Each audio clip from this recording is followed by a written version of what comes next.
সুপ্রিয় দর্শক, আমি এই মুহূর্তে আছি বিজয়পুরের কুমিল্লা সদর উপজেলার বিজয়পুরের পরশপুর গ্রামের যে রাস্তাটা আছে এই রাস্তাটার মধ্যে।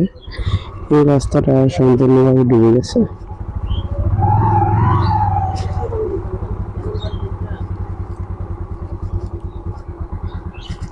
রাস্তাটা আছে, এটা আমার জন্মের পর হয়তো ছোটবেলায় অনেক আগে যখন 6-7 বছর বয়স ছিল তখন একবার দেখেছিলাম এটা ডুবে গেছে। এরপরে এই প্রথম দেখলাম গত 24 বছর অথবা 23 বছর, 23-24 বছর পর এই প্রথম দেখলাম এই রাস্তাটা আবার ডুবে গেছে। এখানে ভিতরে যে গ্রামগুলো আছে অনেকগুলো গ্রামই প্লাবিত হয়ে গেছে, অনেকগুলো বাড়িঘর পানির নিচে চলে গেছে, সবাই অনেক কষ্টে আছে।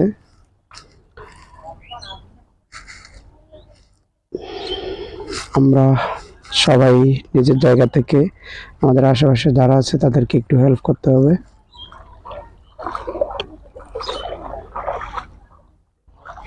দেখুন পানির কি অবস্থা, সামনে যাওয়ার মতো কোনো স্কোপ নাই, সামনে যে গাড়ি নিয়ে যাবো অথবা হেঁটে যাবো ওই জন্য কোনো স্কোপ নাই। আমি 3/4 ফ্রন্ট ফ্লোরে আসছি, তারপরে আমার হাঁটু পর্যন্ত ভিজে গেছে বিভিন্ন রাস্তায় ঢুকে। এখান দিয়ে যাওয়া একেবারে সম্ভব না, ইম্পসিবল। সো তাই আর দুঃসাহস করলাম না, আবার গাড়ি ঘুরিয়ে নিলাম।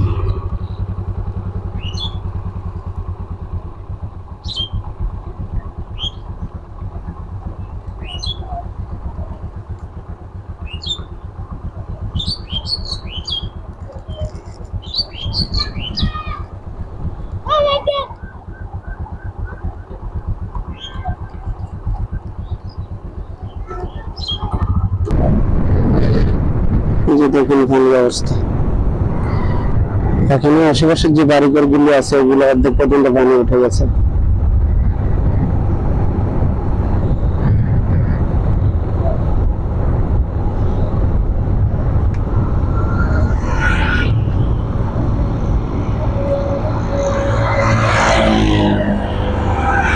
বারাপাড়া কাছারির রাস্তার মতো আমরা যেটা বলি, এই রাস্তাটা পুরোটাই পানিতে ডুবে গেছে। এখানে পানি ওঠার কোনো আমি দেখিনি কোনোদিন, পানি এত বেশি পানি কোনোদিন দেখিনি। এখানে পানি আমি প্রথম দেখলাম।